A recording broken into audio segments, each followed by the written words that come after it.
Lonely Monk Productions. I don't know if y'all have heard the song Miami by Caroline Rose yet, but yo. That's my Jawn!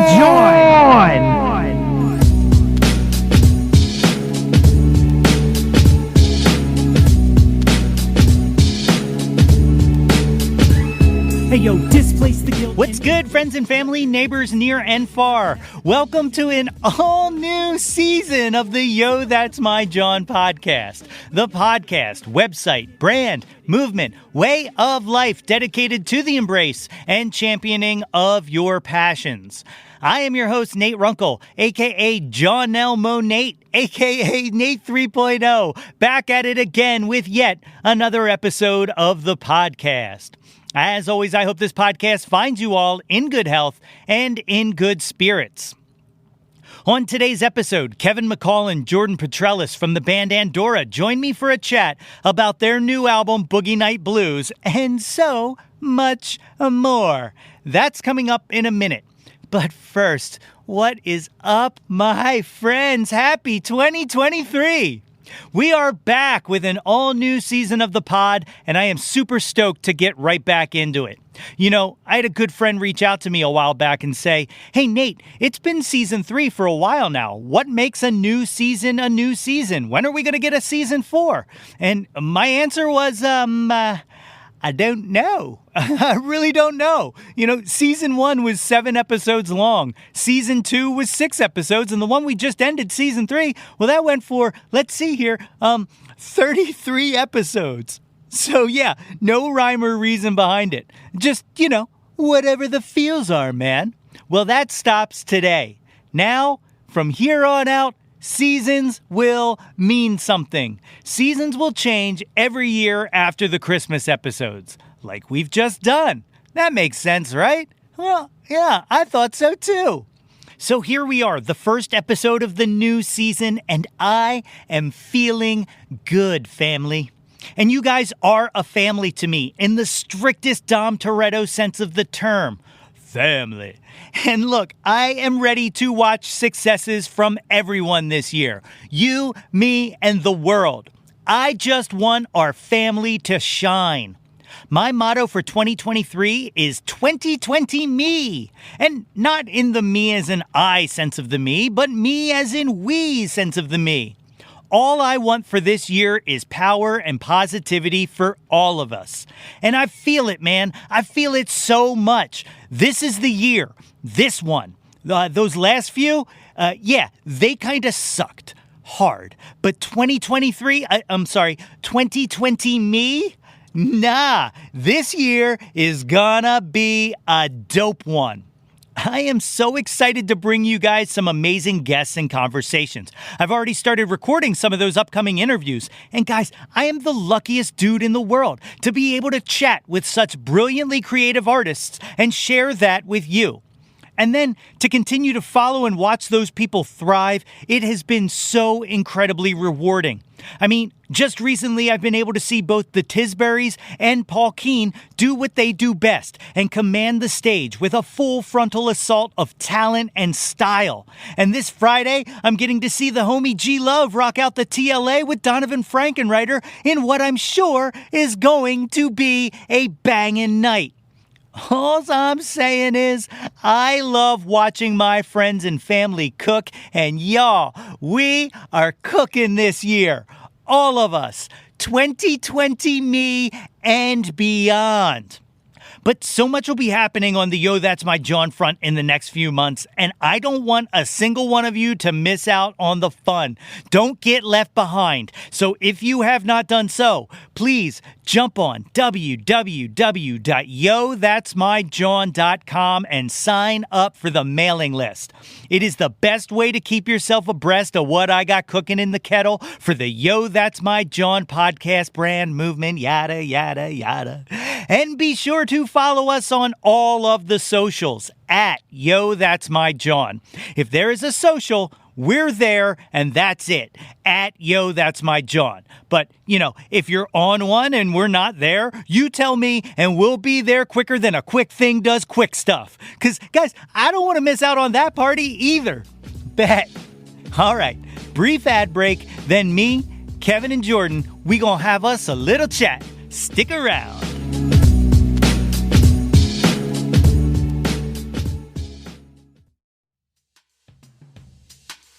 Yo, That's My Jawn is brought to you by Anchor.fm.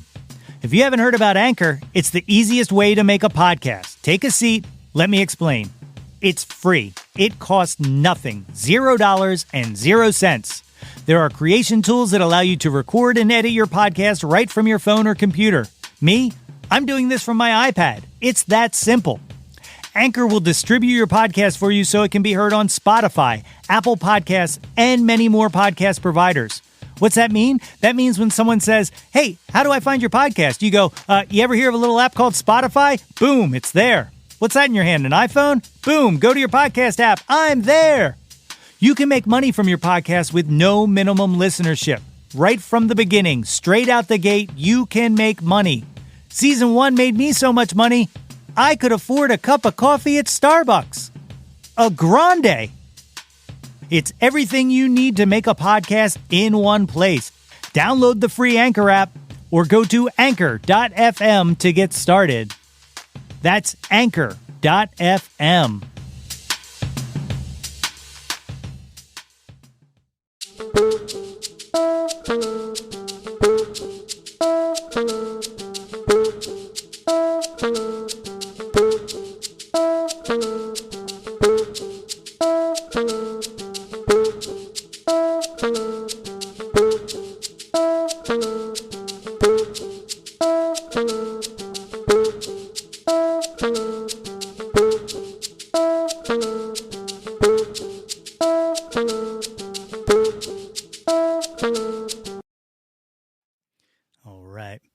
Ladies and gentlemen, I am joined today by Kevin and Jordan of the great band Andorra. Guys, thank you for joining me on Yo, That's My Jawn.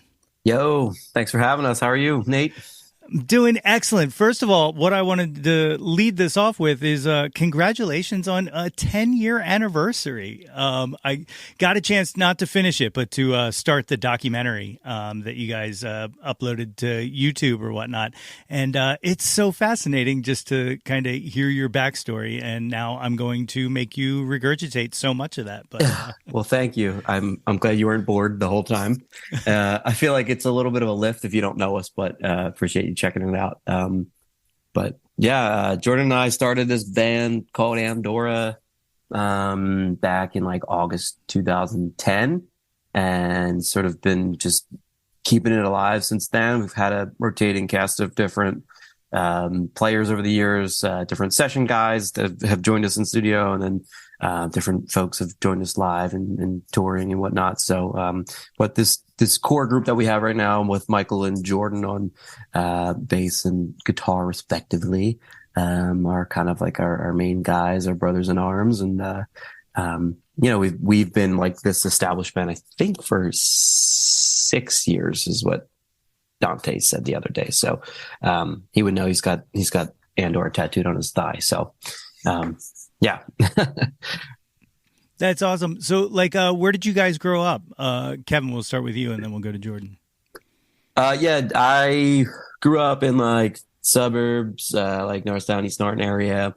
And the other founding member, quote unquote, Chris Chernosky, got me in trouble a lot in public schools. So my mom was like, going to yank him out and send him to St. Helena's Catholic school. And that's where I met Jordan. And I don't know, I think we just clicked right away. And there wasn't too many folks there that were like gung-ho about starting a band. So we just kind of bonded over that and just modern music at the time. And we've been buddies ever since. Yeah. I grew up in the same area, obviously went to, Kevin, when did we meet? Like fifth grade, sixth grade you came? Sixth grade. Yeah, sixth grade. And yeah, Kev lived down the street from that school. So yeah, and definitely just kind of wanted to start something. Didn't, I kind of barely played drums at the time. I think everybody kind of barely played their instruments at that time. But, came together in the end, right? That's awesome. Yeah, I mean, like that's very similar to my best friend and I. We started playing in a band before either of us could play instruments. We were like a lip sync band essentially. We would play with like fake instruments and pretend. And then like he got a hold of a drum set and I got a hold of a guitar, and it was like, well, I guess I play guitar and you play drums. Like like that's how I became the singer too. I was like, nobody else wants to sing. Okay, I guess that's me. So that's awesome. So when you were like growing up, like what kind of music was playing around the house? Oh, go ahead. You go first. Yeah, for me, it was like, a lot of classic rock, Beatles, Stones, and just anything that was like playing on MMR or 104.5 at the time. And back in my dad's pickup truck, I kind of remember hearing Danny California for the first time, just like full volume. So like that was like the modern rock music at the time. That was pretty inspirational, I guess. And and I think like there's some overlap from that. And then Jordan will probably tell you he listened to Rush and Boston and a bunch of records from his dad's record collection. So like very much like reflective of what our parents' tastes were. And then just, I guess that's how it goes. It's sort of in your DNA at that time. And that's what you end up liking and digging and sort of setting forth out to do with if your hero's Neil Peart, I'm sure you're going to be a drummer. So yeah, for sure. And I think another thing that really affected us earlier on was the music scene. My brother is like 5 years older than me, had a band, and so we were kind of connected in with some of their scene at the time. And I think a lot of the music that they were playing, which is somewhat similar vibes to our music, kind of rubbed off on us, and that was kind of our gateway into some of those musicians, and some of those same guys that we met through my brother and his band ended up recording our first album with us, like engineering and things like that. So yeah, that was another good connection that kind of helped us, get our ways along. Yeah. A lot of MySpace at the time, like MySpace music players. That was, like refreshing the page until it was midnight, and then the song was live, and oh shit, Joey's brand has got a new song out. So we would kind of be excited for our older brothers in that way, and then trying to kind of do our own version of that.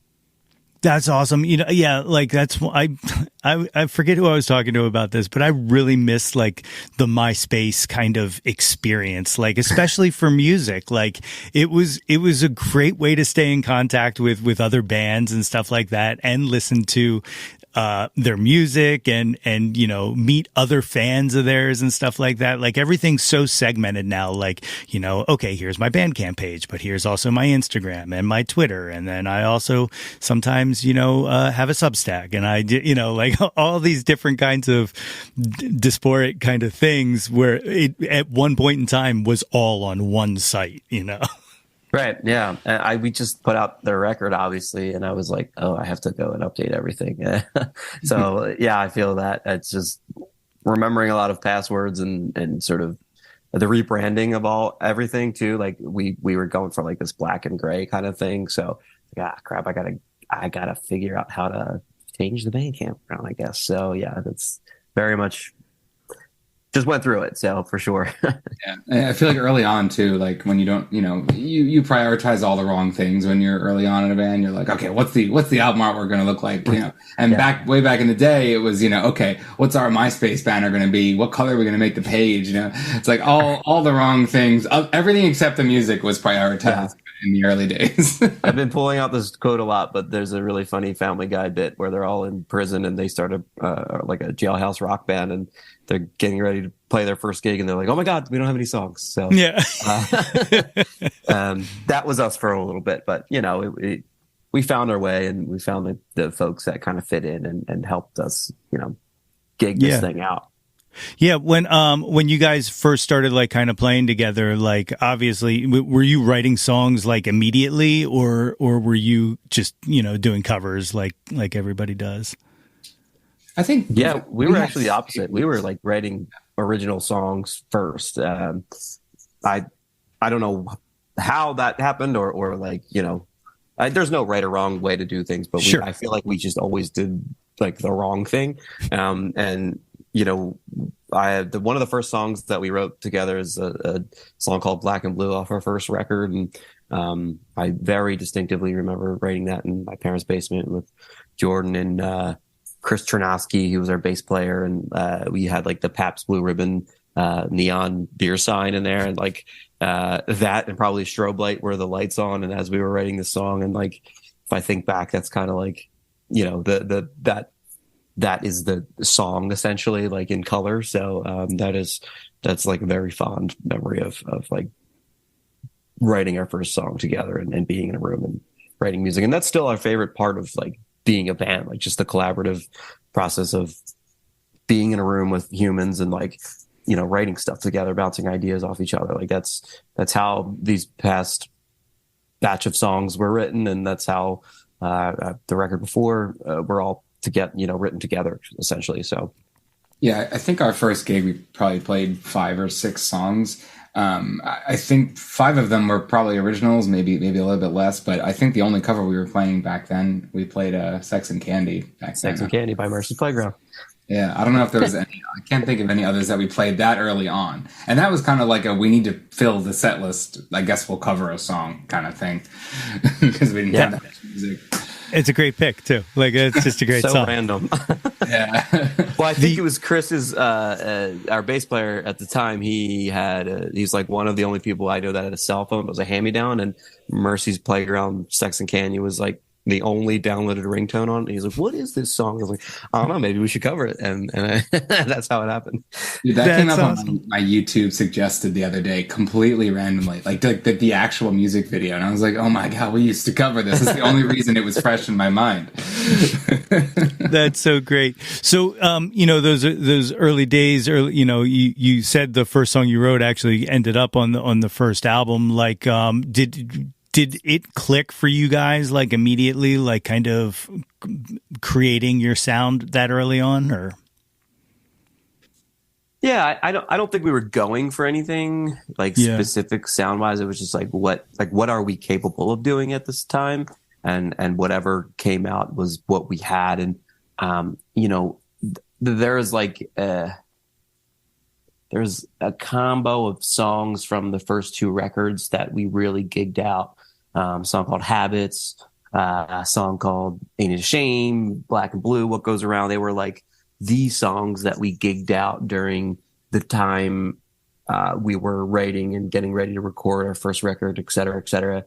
And, you know, like, it became like a rotating cast of different players, different buddies from high school, whatever. People came and went to college. You know, we would like lose a member every year, but it was always just Jordan and I.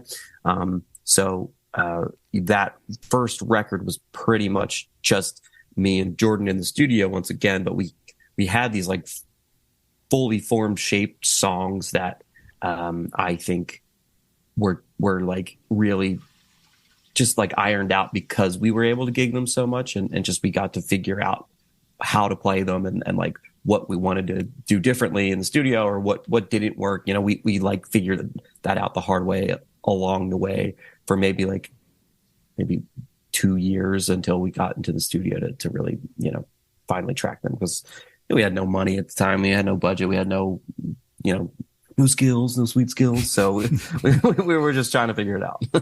Yeah, I mean, some of the early songs, even from like 2012, 2013, I think is when Habits and Elephants came about, and they're on the second record, which was, I don't know, 2 or 3 years after the first record, but they existed that whole time. It's just kind of like, you know, gotta see where things fit and whatnot. So like those we gigged for so many years before we recorded them. Has that process stayed the same? Like, or do you kind of compile and play out your songs prior, or have you moved to becoming more of a studio creator? Or I definitely would not consider us studio writers. Like, maybe there's times when there's some like acoustic songs often kind of develop in the studio, but for the most part I would say for the most part, we're writing a song, usually playing it at quite a few gigs, and then going into the studio. But, you know, it's not the case for every single song, but definitely the majority. It's how we craft it. It's how we shape the song, you know, like there's stuff that we do live that might not be on the record, and like there's times where like we would figure things out in a live setting and then be like, damn, I wish we recorded that. So in an effort to not have that be the case every time, we just try to, hit the ground running, tour them out as much as possible, and then be like, okay, this is how this arrangement's going. This has what has worked in a live setting. Because for us, I think the live show is everything. Like we're a live band. So if it's going great that way, then I think that's how it needs to be recorded. So first and foremost, we're certainly a live band, but there's some outliers where, I definitely think Jordan's right on the money with like acoustic songs or like, there's the song, Fairmount Blues, which is the closer on our new record, is like, it kind of formed in the studio more than anything. So, it depends on the song, but certainly trying to make sure it's a good fit. Maybe we throw it out or rework it if it wasn't good in the live setting. Yeah. Yeah. So early on, like where were you guys playing? Like, did you kind of venture into the city quickly, or were you in the burbs? I mean, we were in the burbs for a good while. We had a set, Kevin and myself and a number of other individuals started this like set of a few shows we did at this place called the Implemented Church in Ambler, and like kind of created our own shows. Like we brought the PA, we brought the audience, we did the advertising, whatever. And so those kinds of shows are really cool at first. And it really wasn't, I mean, there were some exceptions, but it really wasn't until we all went to college in various Philadelphia schools where we started to really, really, really gig Philadelphia. We did some stuff in high school. Like we may have, I don't think we played Milk Boy in high school, but there were definitely some Philly shows a little bit earlier on, but it was really school that kind of drove us all to start playing more in Philly. We definitely played a lot of bars underage too. That's for sure. Oh yeah, that's for sure. Yeah, outside of Philly or not. Yeah, that was always a pain in the butt getting in those. Yeah, that's like a rite of passage, especially in this area. But you name checked Ambler. Spoiler alert, that's where I am right now. There you go. I'm with the Hicken grad. Oh, okay. Oh, yeah. Well, that totally makes sense. That all tracks. So, where did you guys go to college? I went to University of the Arts. I went to Drexel. Okay. Yeah. So, when you went, was there any kind of concern or fear about the band not doing anymore? Or were you guys pretty steadfast at that point? Like, we'll keep this together. Yeah. I mean, I almost went to Syracuse. There was a good chance. And I know for me, that was like maybe I won't be able to do it anymore then kind of thing. Yeah. I remember Jordan, we were at a gig and he got his acceptance letter. I was like, oh shit, I guess, I don't know. I wasn't sure how he thought. And I don't really know that we had a conversation about it, but I knew as long as he was in Philly, I think we would have kept it going. So thank God he stuck it out and stayed around. So yeah, I don't even know what members were in the band at that time other than us two. Like when we were going into college, I don't think Michael was in the band yet, was he? Yeah, and then Michael, our bass player, who I've been neighbors with and like best pals with since kindergarten, he kind of was just like, it just made sense. He played in other bands and we've gigged as Andorra alongside him in like other iterations of bands and projects that he's been in over the years. But I think he was finally just like, hey, like, can I just be in the band? And it made perfect sense. We should have probably put him in the band sooner, but I don't know what the hold up or what the blockage was with that, but he quickly became the full-time bass player in Andorra. And then I met Dante, our lead guitar player, at UArts shortly after too, and we've just kind of been solidified as this band, and we've been having a blast just gigging around Philadelphia and the greater area for, I think I said like 5-6 years at this point as this iteration. So yeah, it's been pretty steady, and we're not, this is it. This is the band. if all else fails, then I think we're done. But this is the band. Yeah, having that core now, has it kind of freed you up to be more adventurous writing the material that you're putting together? Because and this is just, you know, an outsider looking in, but it feels like that on Boogie Night Blues you took some swings with this one that and you completely made contact and knocked it out of the park, if you ask me, because it's awesome. Like it's a banger of an album. I absolutely love it. And of course I'm going to pick your brain about it in a little bit here, but having that core, has that like really helped with the songwriting? Oh yeah, I think Dante will be the first to say it, but he's like, we just get weird, like, you know, and there's like no right or wrong answer. There's really no boundaries either. So like, you know, like that hasn't necessarily happened, this example yet, but like if there was ever a question or concern about lyrics, I'd be like, yeah, well, like, let's talk about it. Or like, you know, I think our 2019 release, Family Tree, had some pretty exceptional, like, just genre bending kind of songs where like it was like a funk song and like there was then like a Neil Young inspired folk song. So I feel very comfortable with these guys to be able to be like, I just want to do this with this song, and like they'll follow my lead, or like if it's their idea, then I'll follow their lead. So there's no like weirdness into trying new things with this group of people now. Yeah, I think, like, speaking for both of us, possibly incorrectly, but like I kind of consider Kevin and I just like, you know, rhythm rockers. And so adding Michael and Dante on top of that, Michael is a music teacher. He is very theoretical, is very good at that kind of technical stuff, you know, shifting things small ways that make huge impacts.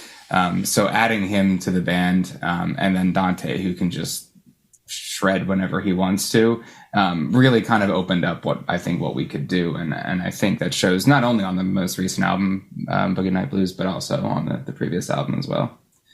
Definitely. Like, you know, and it obviously makes sense that, you know, the more you play with people, the more you'll grow. But like, you can definitely feel, that kind of, I don't want to say safety net because that sounds limiting, but like that kind of confidence in each other and that trust in each other, kind of in some, like in like I said, taking a wild swing and trying something different, and it definitely pays off. Like I said, this new album I've been playing for the past few weeks is like just absolutely stellar. It just came out on Friday. Congratulations.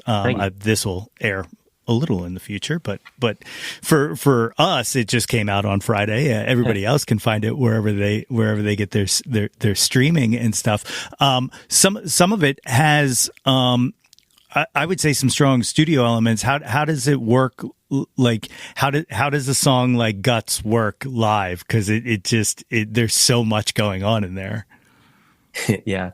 That's a good question. Yeah. Well, I guess to back it up, we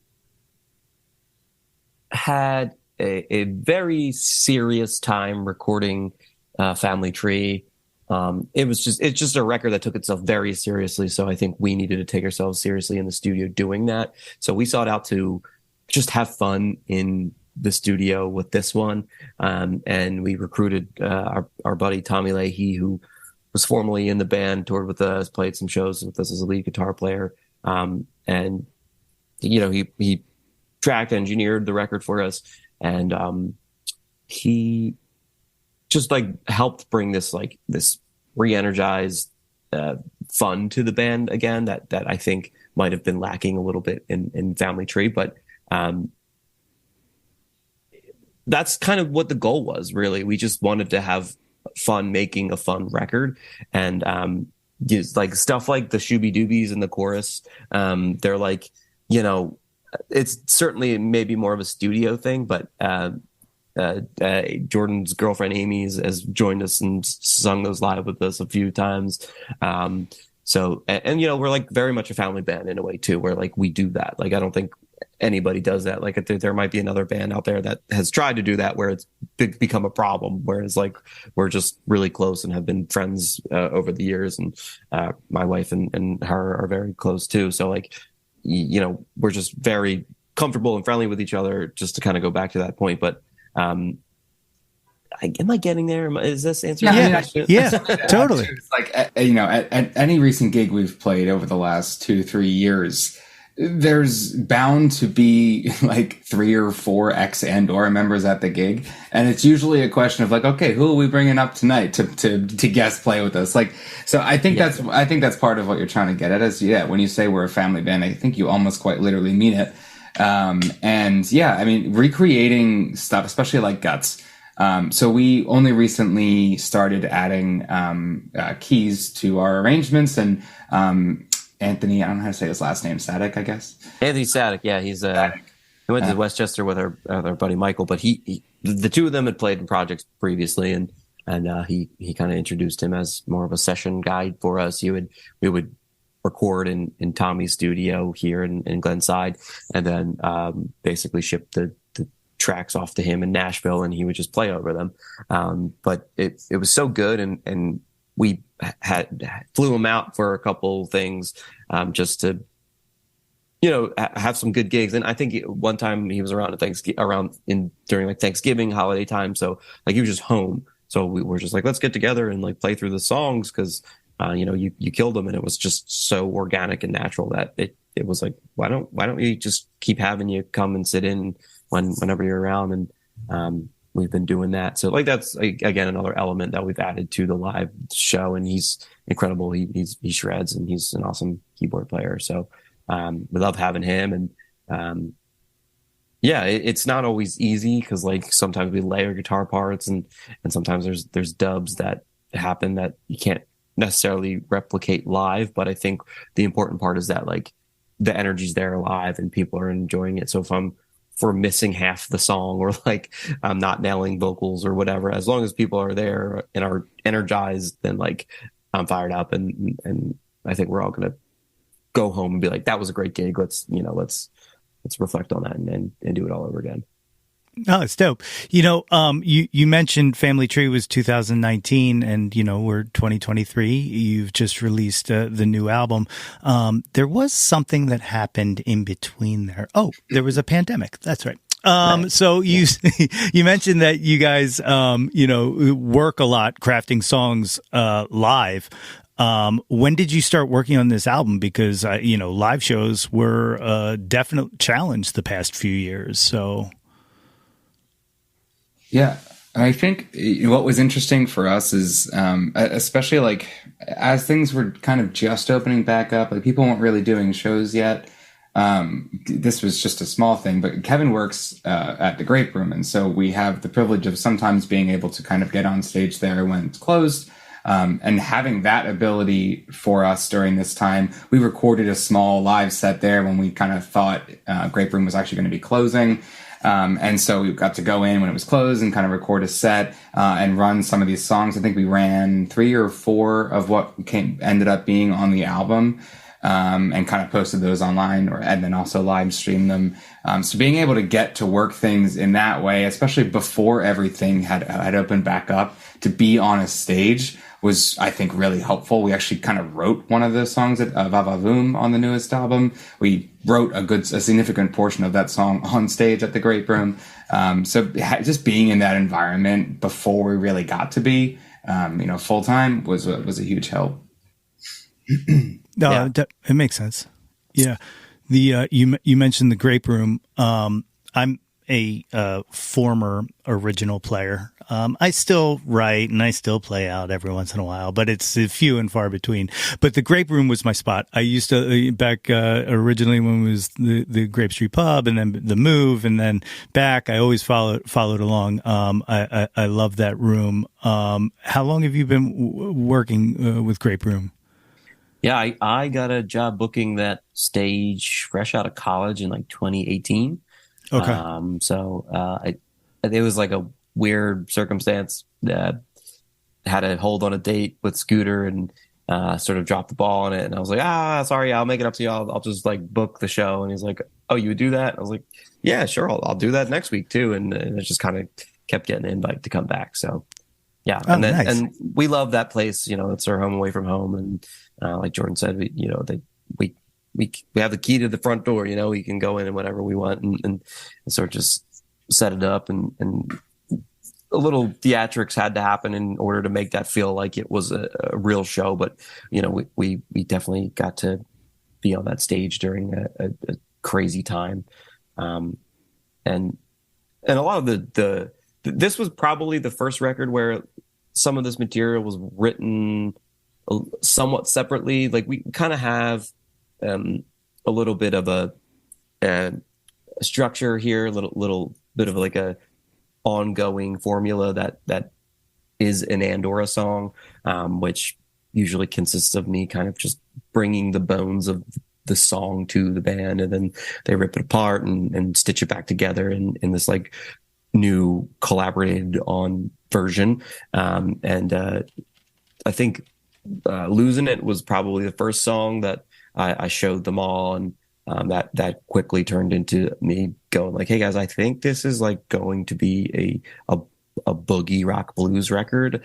I hope you're okay with that. That's kind of the direction I think we're going in, and if you're down for it, let's lean into it. And they're like, oh yeah, sure, let's do it. So that all very much happened in the middle of COVID, and we've just been expanding on it and waiting for everything to die down, and then just getting in the studio. It took a lot of time just to wait out all that crap, but then now I feel like we're in a better place, and we feel comfortable playing out and doing the thing. So Yeah, you mentioned the boogie rock aspect of it all, and what kind of informed that direction for you, like that you were feeling it? Because like there's so many, and I don't know if they were influences or not, but there's so many things that come to mind when I listen to it that I don't hear in contemporary music really anymore, and things I love and things I missed. Like, I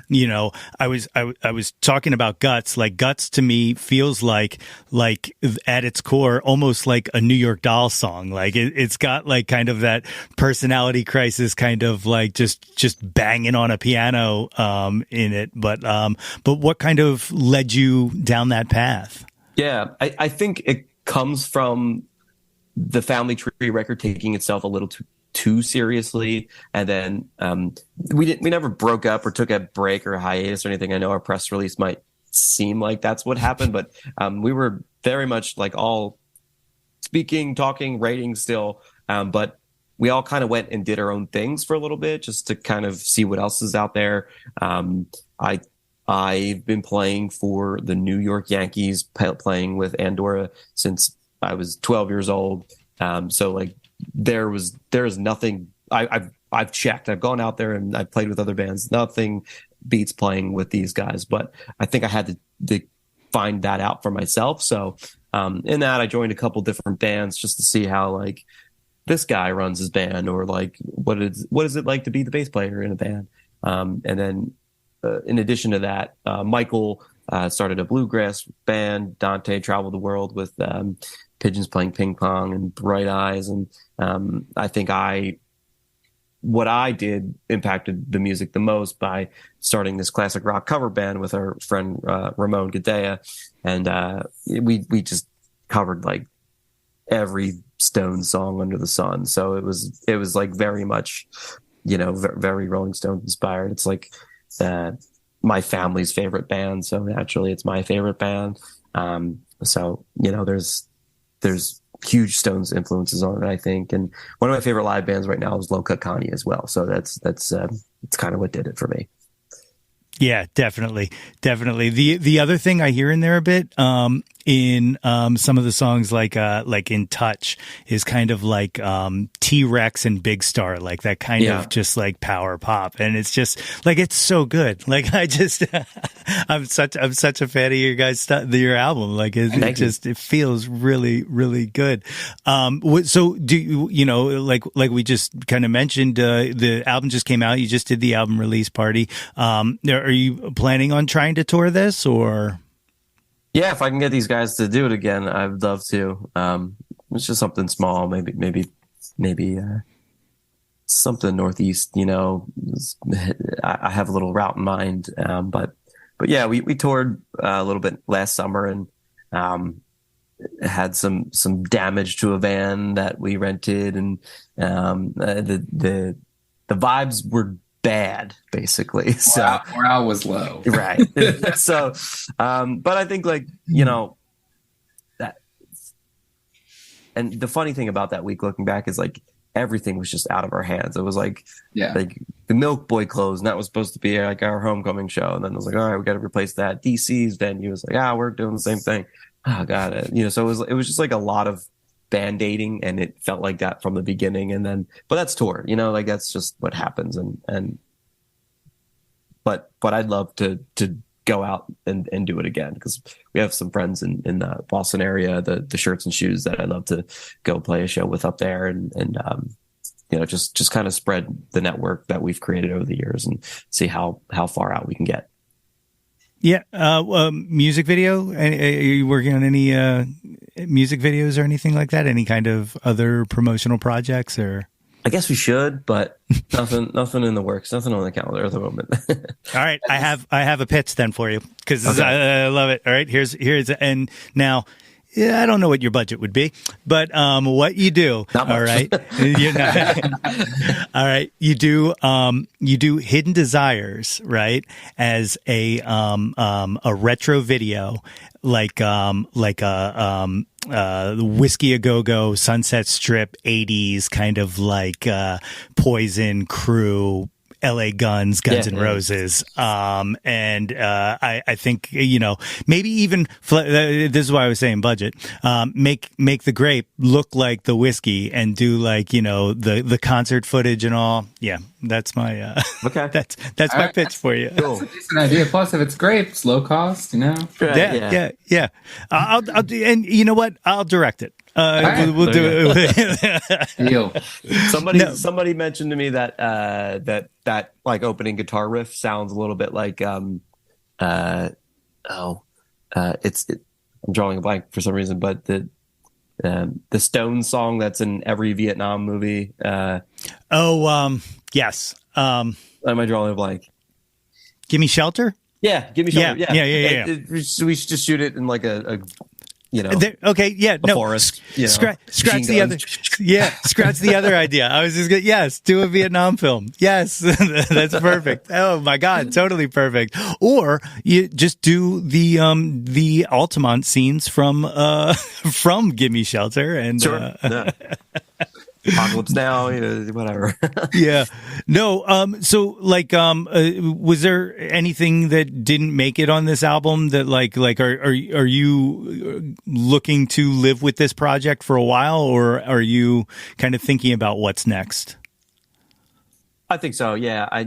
We always look ahead. We typically skip all of this stuff for the records. It's just the fun in all of this is the creating and the performing.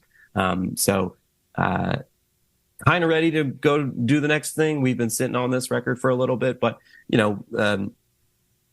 we're going to keep gigging this out. We've been a band for 12 years, I think, at this point, with 4 records under our belt. So we're just always trying to think about what haven't we done yet, and what direction do we want to go next? And that's really what excites us. So we're kind of just figuring that out and just waiting for time to cut away to go and nail all that down. Yeah, and one other thing too that we've never done for another album, as of potentially today, we're going to get it cut to vinyl as well. So come out to our next show because we should have it.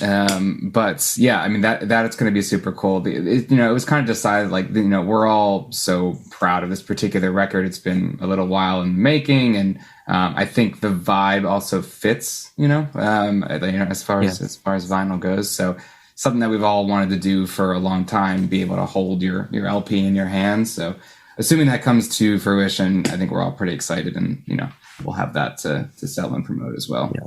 That's awesome. And there was nothing that I don't think we cut out or skipped for this. Like we kind of wrote the record with the intention of making it short and sweet. It's about 30 minutes. I said to Kev, I remember saying to you day one, before, I don't think we had any songs. I was like, our next record is going to be 8 tracks. Now this is 9 tracks, but I only knew about 8 tracks for like 80% of the time we were making it. And then you were like, actually, there's a 9th. But I said, the next record we're making is not going to be any longer than 8 tracks. Yeah. I think it's a perfect length. Like, I keep harping back. The fact that you're putting out on vinyl is awesome. But like, I feel like the limitation of how much music you can put and keep quality on 2 sides of a 33 and a third is what made like some of those landmark albums that we all remember as strong as they are, because there was somewhat of a limitation, without going into the double album or whatever, to kind of say what you want and mean it. You know what I mean? Like, and like, I love a concise album, and this is, there's no fat to trim on this. Like, it's great, man. Like, thanks. Yeah. And I think that's what we're going for, really. I said it earlier today, but from a lyrical standpoint, like it's easy to kind of just scratch the surface because you're always feeling angsty and fresh. And like, this time around, I'm older, a little bit more mature, wiser, whatever.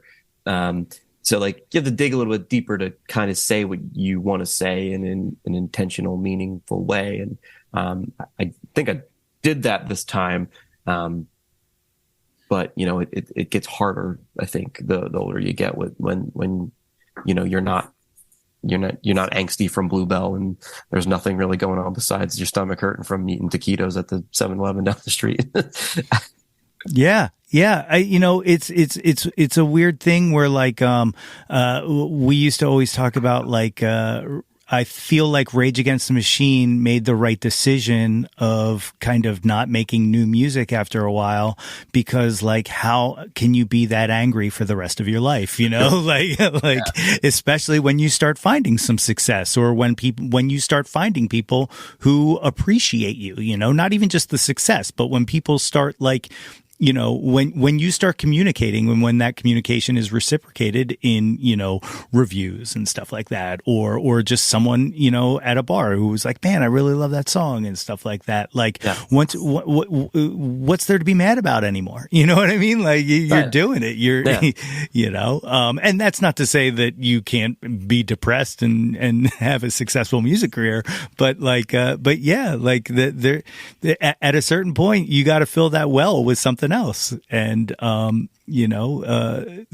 it's, I don't even know how to finish that sentence. You know what I'm getting at. It's painting with a broad brush, but like I feel like so often the album after fame for a band is not necessarily a bad album, but is often not received well or whatever, because it's either making major changes. And I think that has a lot to do with it, right? It's you've hit it now, and it becomes a lot difficult to write, writer's block, whatever. It's definitely changes things. Yeah, and like especially really successful bands, like once there's a budget and there's money and you can just find a Wurlitzer that that you want to buy and just put in the studio and stuff like that. And when you want to you ship something over from England because you saw it and you heard it on some recording and you bought the board from that somebody, like, once all that stuff starts happening, you kind of start losing the grit almost, right. But that's me. I like demos. I like broke recording. I like the struggle, man. That's me, Yeah, sure. Locally though, what you have shows on the docket coming up? You said, Yeah, we have something queued up, February 24th. It's our buddy Matt DeMeo, his birthday show that we're going to be playing at the Falzer Club. Details TBD. Let's figure that out right now. And some cool stuff happening in March. We're just going to keep kind of gigging around and keep it kicking until Dante goes back on the road with Bright Eyes, or we're ready to hit the studio again and just try to nail down some more original stuff. I dig it. What's the reception been like? Not just for the album, but but live. Like, how are people kind of reacting to the songs? I mean, last Friday, Milk Boy, that show was incredible. Yeah, we all kind of agreed, like, as far as how it felt, it was like top 3 for us, and I think equally in reception. That was one of the most major gigs that Anthony, our new keyboardist, played with us. And there was tons of people after we got off on stage saying, "Oh my God, the keyboard, changes everything." And I think it does fill out a lot. So we'll probably keep flying him out to play with us. But yeah, it has not only have we received, I think, some pretty good feedback, especially after that show, but that show just felt amazing. Like it was just like straight through, it didn't feel like any hiccups for any of us. Yeah, that was awesome. Yeah. The only thing I wish I could have been a little bit more like limber, I guess. Like the steps getting up there with like a 50-pound amp is like, it just does damage to your legs. And I was just like, at one point I was like, oh my God, I'm still up here. So like that was the only thing that I have to say. Cause I was like, wow, I'm not really moving around like I used to be. What the hell happened? And I was like, I think you were in your head. I think you were moving around more than you thought you were. Put a little workout in there. Oh, it's great. I love it. Well, gentlemen, you want to go through this Jauntlet questionnaire? These are my questions that I ask every guest. They're very simple. The first half is the one-hit wonders. You're just picking one or the other. So we'll go Kevin then Jordan on these just to kind of keep the flow moving. That's good. So the first one, Billy Joel or Elton John? Elton John. Okay, Jordan? Elton John. Yeah, I feel it. I always like to tell people this, but I always, in my head, kind of guess based off of people's music who they're going to pick, and that was it. But there's one coming up, and I'll let you know when it happens. That we'll see. We'll see how my guesses went. We'll see how I did. Number 2, Debbie Harry or Joan Jett? Joan Jett. Joan Jett. Yeah. Okay. Oh, see, there's this synergy going on. You can tell you guys have known each other for as long as you have. He's just played. He's just mimicking. He doesn't know the right answers. Okay.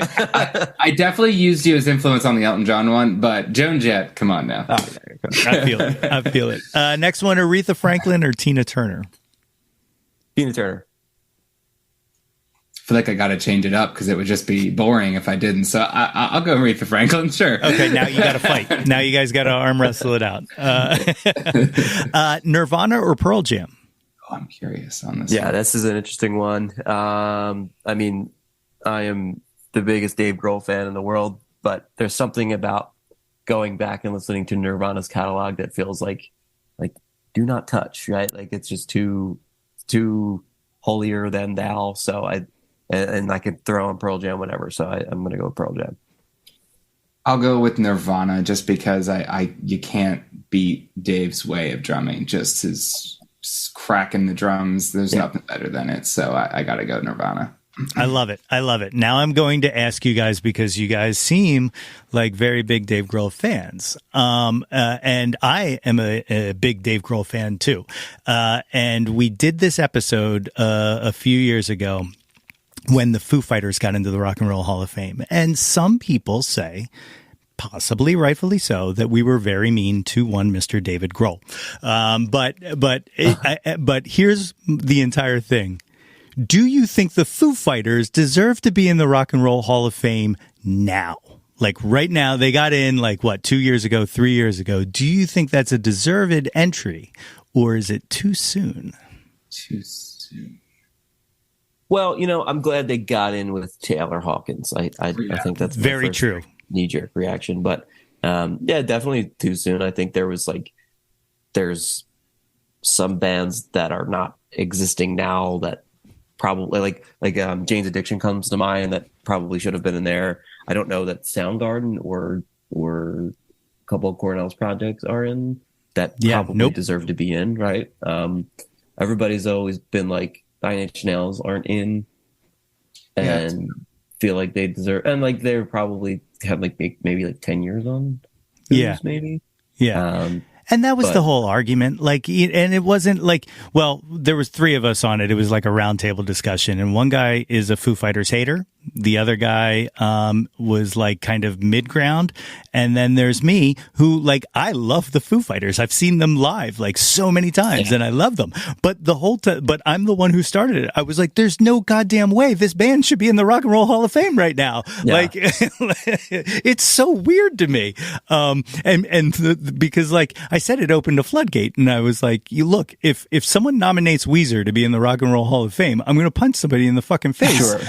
Like maybe 10 years from now, if that were to happen, I'd be perfectly fine with it. But goddamn, Harry Nilsson is not in the Rock and Roll Hall of Fame. You're going to put goddamn fucking Rivers Cuomo in there? It does come down to two, whether, I don't know what their criteria is, but like it comes down to whether you're looking at it too as like a popularity contest or what they've done for music, right? Like Foo Fighters, as of recently, I mean, especially the last few years and before they got introduced, like they were blowing up, absolutely enormous, like just stadium after stadium after stadium, and then the records sold, whatever. So like they were just absolutely enormous. And I think if you look at it more like what have they done for music, there might be, I'm sure there are much better arguments for, other acts, right?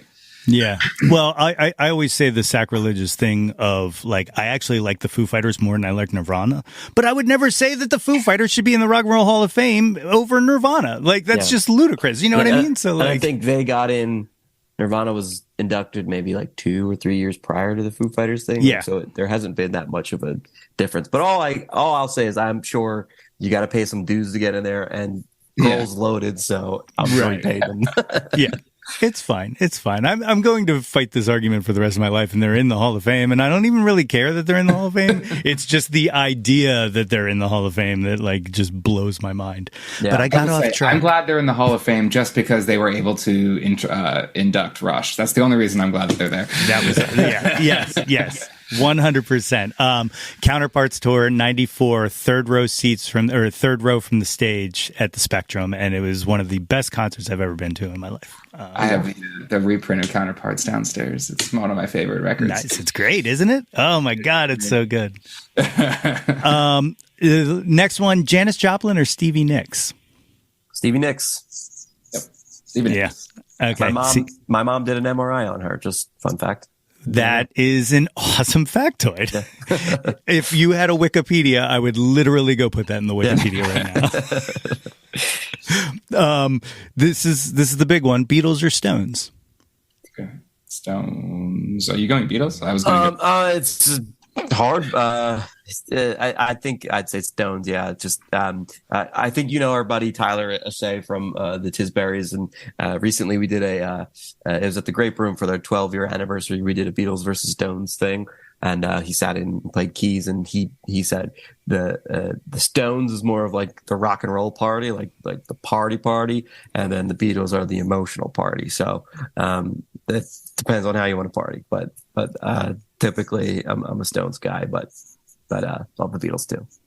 Yeah, I like that. And the people who listen to this podcast are going to be like, here we go again. Here he goes. But like, to me, like the Beatles are like 3 3/4 like geniuses, in like their own regards, and they all made very beautiful music. But like the Stones are just a fucking band, man. Like they're just a band, and they just rock. And like, someone said to me recently, and they were like, okay, but what about early, Cavern Beatles? And I'm like, okay, you're right. Like, I don't have an argument. Like, I'm never going to argue against somebody saying they like the Beatles more. You know what I mean? Like, it's just what I prefer. And like, just the grit and the rock of the Stones is just kind of where I lay my hat. Like, so I'm with you guys. Yeah. And we cover both of those bands too. It's true. Yeah. What kind of Stones covers you do? All of them, or any particular one you kind of? Andorra particularly is known to throw out a Miss You cover, and then Helter Skelter's been in our set list as well recently. Oh, so. Very cool. Very cool. I dig it. Staple for us. I dig it. Okay, the last one hit wonder, Bohemian Rhapsody or Stairway to Heaven? Bohemian Rhapsody. I'll go Stairway. Yeah. Yeah. All right. I like a good split. The next section is the top 10 countdown. You guys are from the area. You know the word. If you, any time Jawn is used in here, you can use it to be whatever you want. It doesn't have to be music. It can be anything in the world. So, number one, what was your first Jawn when you were growing up? What was the first thing you were obsessed with? Ninja Turtles. Yeah? I think so. Yeah. I dig it. Favorite turtle? Leonardo. Oh, okay. Yeah. I was a Michelangelo myself. There you go. Makes sense. I'm gonna go like basic and just say like my first drum kit. Like that was getting that was just like it's all I cared about at the time. So yeah. I'll go basic and say that. How old were you when you got that? You said right. Probably like maybe 4 or 3 years before Andorra, I would say. Oh, okay. Yeah, I was pretty young. Ah, dig it. Number two, what's your current Jawn? What are you into right now? What am I into? I really like working right now, honestly. Like, I love what I do for a living. So like, anytime I'm not like booking shows or like, I also work part-time at Ardmore Music Hall. If I'm not there or like here working or planning on something, then like I'm kind of a mess. So I like my job. So that's awesome. You're living the American dream. Like to find something that you love and to be able to do it is an absolute blessing. That's awesome. Jordan, yourself? I think my current Jawn is just like probably traveling, trying to do more of it with my girlfriend and. I blame social media. They send you all the posts, and then once you see one, that's all you get. So, just like planning trips and trying to get out and do more shit, you know? Do you have anything on the horizon? Any good trip? Potentially going to Ireland with a group, like half of Andorra, 3/4 of Andorra, coming up potentially. So we'll see. Very cool. Very cool. Number three, what was your first concert? What was the first live show you went to? This is a really funny story. I'll make it quick though. My dad was like, "Do you want to see Pearl Jam or do you want to see Coldplay?" And I was like, "Ooh, I don't know, maybe Coldplay." And he's like, "No, you're going to see Pearl Jam." So we went and saw Pearl Jam. Oh, that's awesome. Oh, that's a good one. Where was that at? Probably Tweeter Center at the time. So maybe 2008, I think. Okay. Yeah. I can dig it. Jordan? Taking away like home shows and stuff, like my brother's band, probably Rush on the Snakes and Arrows tour at what was then, I guess, the Tweeter Center. Yeah, I think I was there. I'm pretty sure I was there. Yeah. I love that band. And like there was a period of my life where that was literally the only thing I listened to was Rush. Number four, what was your last concert? What was the last show you went to?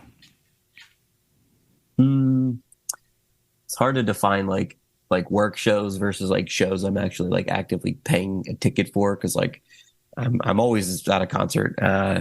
But I think the last ticket that I purchased to like see for fun was Foles at the Franklin Music Hall with Jordan. Oh, very cool. Jordan, was that your last show?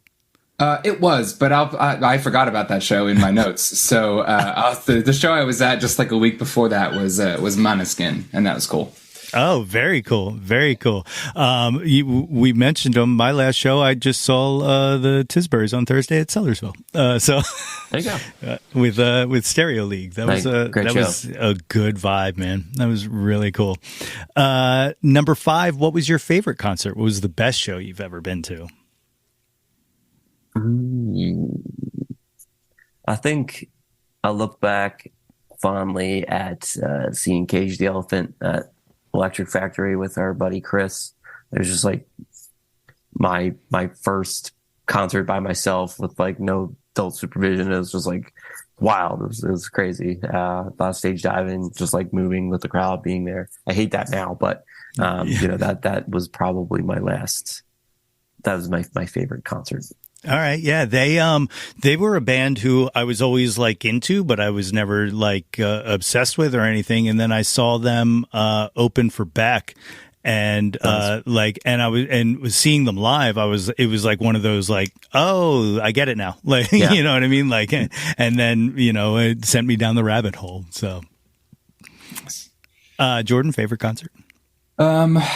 Taking out Rush of the equation because I don't want to repeat an answer. I've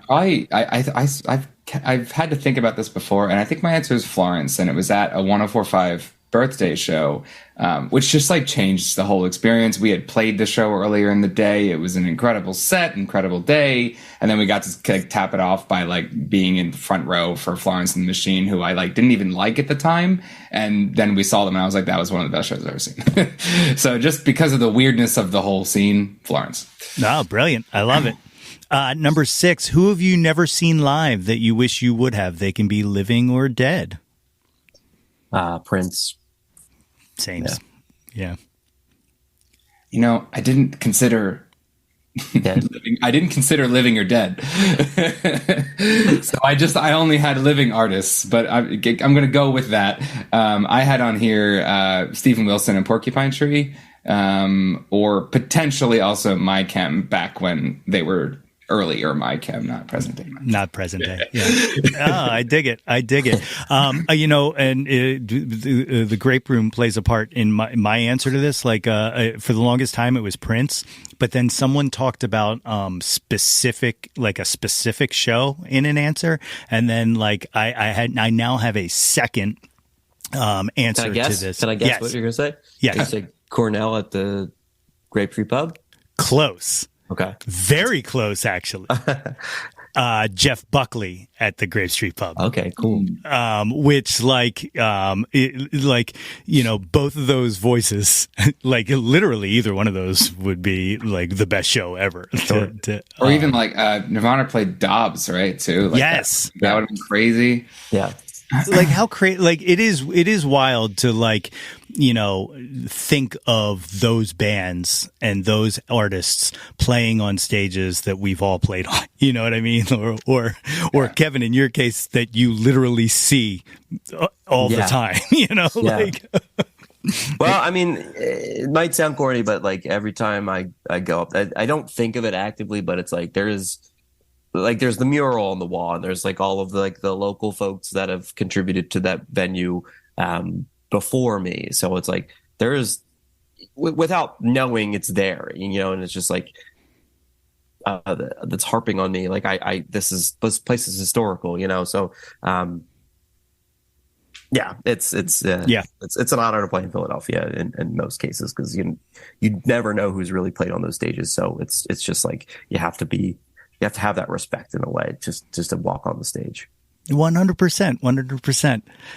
Number 7, name an unappreciated Jawn, something you wish had a little more shine to it.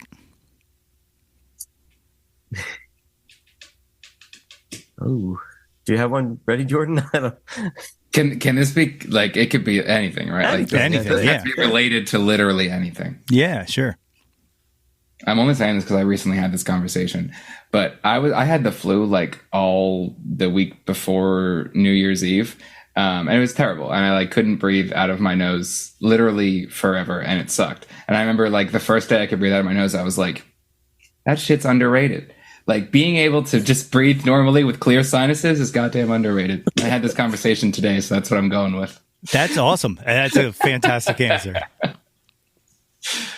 So top that, Kevin. Top that. Oh, I mean, breathing. Top breathing. Oh man. I'd say Canadian tuxedos. Okay. All right. I wish that could just be a look without anybody just saying anything. Just appreciate. I love it. I'm working with denim on denim, blue collar working class right here. That's an awesome answer as well. 2 very great answers to that question. I love it. Number 8, favorite album. Well, my favorite album 2022 was a band called Sweet Pill. They had an album called Where the Heart Is. It's like a Haley Williams emo rock twinkly basement kind of guitar lead thing. So that's my favorite as of late. Of all time, harder answer. Foo Fighters, There's Nothing Left to Lose is my favorite Foo Fighter record, is my favorite band. But like of all time, I guess like, Rumors, something kind of generic. No, it's got to go that way though, right? There is no wrong answer to this question. Well, we'll see. There should be no wrong answer. Well, I don't think it's fair that you said 3, but I will say all time. I have to go Hot Fuss, Killers. Great one. There's just no track on that album where I'm not actively listening and just in love. Yeah. That's awesome. I love that album as well. And I just discovered something, and it's that new single Boy. I haven't been able to get into it, and I finally figured it out this Christmas time what it is. And there's something on his voice, and I don't know what it is. It's like, and it's intentional, that I have a visceral reaction to the sound of. Yeah. And the only way I discovered it is because I have the same exact reaction to the delay that Paul McCartney uses in Simply Having a Wonderful Christmas Time. Like I can't stand it. And it's not even about the song. It's literally the sonic palette makes me sick. And Boy does the same thing to me. And I want to know what he did and why he did it, but I think he hates me. I'll have to check that out. I just put it up on Spotify. I've heard it, but I don't remember the effect off the top of my head. So now I'm going to go listen. It's like a pitch correction, but like noticeable, but not like Cher noticeable. It's weird. It's almost like he intentionally either sang it sharp or flat to get that effect. So like, it's one of those things that like I respect. They were trying something, but it just, for me, makes me want to vomit. So there's my little Killers note for the day. Number 9, name an artist whose output you'll consume anything they put out. I feel like the older Queens and Stone Age have gotten over the years, the better their music has been. So they've constantly hit for me. I think it's a good answer for me. Yeah, it's great. That's a solid answer. Kind of wish that had been my answer, but that's okay. I think if Rush was still a band and still making music, my answer would be Rush. Given that can't be the case, I'll probably go Paramore. Paramore's been a band. I don't care what they release. They've changed genres pretty severely. It doesn't matter. I'm consuming whatever it is. So. It's amazing that you say that, because did you see the I don't even remember what it's called, the Boston Festival that they just released the lineup of today? With Queens. They're with Queens. Yeah, they're both playing. We might need to go to that. I've already looked at plane tickets. I'm like, how do I get to Boston? Oh, you drive. I guess we could drive. Yeah, whatever. Yeah, Amtrak goes that far, doesn't it? That was a happy accident. I forgot that was just announced the day too. That's crazy. Yeah, that's wild. Number 10, the 10th and final of the top 10 countdown. What is your favorite Jawn of all time? Again, it can be anything you want it to be.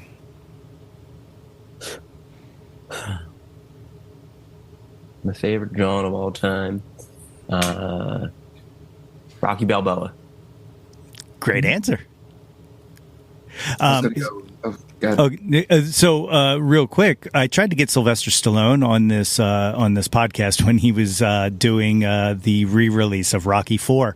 And his people sent me the nicest rejection letter I've ever received. And I almost love it more than some of the yeses I've gotten in the past, because they were just so goddamn nice in it.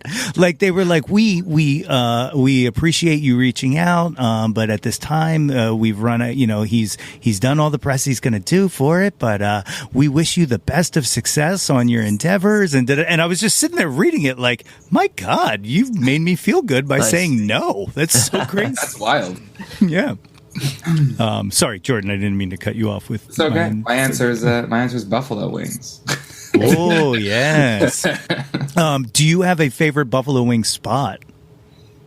Philly is tough with that. I don't feel like we have awesome wings, and so my answer just talking about that. Yeah, we were just talking about this, and so my answer would probably piss off a lot of people. But like, I love PJ Whelehan's. Their hot and honey wings are all that matters. So yeah, I'm gonna go hot and honey PJ Whelehan's wings for my favorite. But I think that's only because I just think the Philly scene is kind of missing awesome buffalo wings otherwise. Yeah. I 100% agree. Like it's very weird. Like how it's almost like there's some places I can think of that have very good wings that I very much enjoy, but no single place that makes me go, oh, you know whose wings you need to try. Right. Though I will say one suggestion. You guys are somewhat area familiar. Have you ever been to Tex-Mex Connection in North Wales? Nope, never. I have. Okay, their wings pretty good. Okay. Pretty good. Pretty meaty, or at least they used to be. That was pre-pandemic. So, things, supply chain could have screwed that up, but they're, yeah, exactly. They have a jerk wing that was like, I used to DJ there and I play there, over the summer, out on the patio every once in a while and stuff like that. But, their wings were always a very good snack that I very much enjoyed. Not enough to say that, stop what you're doing and go get them, but sure. But I love it. Flavor though, what I heard of honey hot. Is that your hot jam? And honey is go-to. We love hot and honey. I don't think I've ever gotten a different flavor at PJ's before, even though they have like 15 on the menu. Hot and honey. I think it was like the original, and it's just how to do it. That's kind of our band practice tradition. Just post show or post practice, hit up a PJ Whelehan's, get a copper lager, and just throw some back. That's what we do. I love it. That's a great tradition. Great tradition. So the album Boogie Night Blues is out on all of the things, but more importantly, people can head over to andorra.bandcamp.com and check it out straight from the source. The vinyl you said that you guys are cutting, is it going to be for sale on there as well, or just at shows? Probably just shows, unless we don't sell well at shows. Then let's say we're gonna put it on there. We might do some like a pre-order kind of option. Just they're gonna be pretty limited, so we want to make sure people who want them get them. So if you want it, we'll get it to you. That's kind of what I was getting at. Yeah, because I don't know if I'll be able to make the show or not, but I definitely want one. I actually have a thing that I do where if a guest has a vinyl, I try to get a copy of the vinyl, because I have a full section on my Discogs of just vinyls of people who have been on the show. So awesome. But no, the album is absolutely phenomenal, and you should be very, very proud of it. And I'm sure you are. Guys, listening to this, definitely check it out. However you can get to music. Because it's just absolutely stellar, and it's just something that I find very enjoyable, and is look, I think I'm gonna get a little woo woo because this is how I get, but I think music's important, and I think the music you guys have created here is very important, and it's a very great vibe, and so thank you for creating fucking dope shit, guys. Thank you for having us. Appreciate it. Thanks for the kind words. Appreciate it. Awesome. Absolutely. Anything you would like to leave these silly folks with? Keep streaming Boogie Night Blues, and we're gonna keep gigging this thing out. So just pay attention to our socials, and we'll let you know when we're coming to your town or just playing our town. So we'll hope to see you there. I love it. Keep an eye out for some potentially big shows. Who knows? My many thanks again to Kevin and Jordan for joining me on the show today. You can find Andorra's new album, Boogie Night Blues, on all the streaming sites out there and on their Bandcamp page at andorramusic.bandcamp.com. And if you want to follow them on the socials, you can find them on Instagram at Andorra_music and on Twitter at Andorra Music. And the Andorra documentary is now up on YouTube. Check it all out. Links to all of that will be in the show notes. And it may be a new season, but for some of you, this may be your first time at the dance. Or, maybe your second time back. Or maybe you've been one of my day ones. Regardless of the amount of time you have allowed me to talk into your ears, if you have not done so already, please be sure to subscribe to the Yo, That's My Jawn podcast, wherever you get your podcasts from. Give us a little rate and review action, and you will earn yourself your very own super awesome Jawn Scout Merit Badge for Citizenship of the World. Yes, you can do it. And hey, don't forget to visit www.yothat'smyjawn.com for articles, merchandise, and links to all of the previous episodes of this podcast. And while you are there, be sure to sign up for our mailing list to get all of the updates delivered straight to your inbox. Like us on Facebook at facebook.com/YoThat'sMyJawn for updates and live streams. Follow us on Instagram and Twitter at Yo That's My Jawn, and search Yo That's My Jawn on YouTube to find the Yo That's My Jawn YouTube channel. Like and subscribe the heck out of that ish. We want to hear from you. Reach out, and touch some Jawn. All right. Before I end this episode, I'd just like to give a loving shout out to legendary Philly DJ and icon Jerry Blavitt, the Geeter with the heater, who passed away just this last week.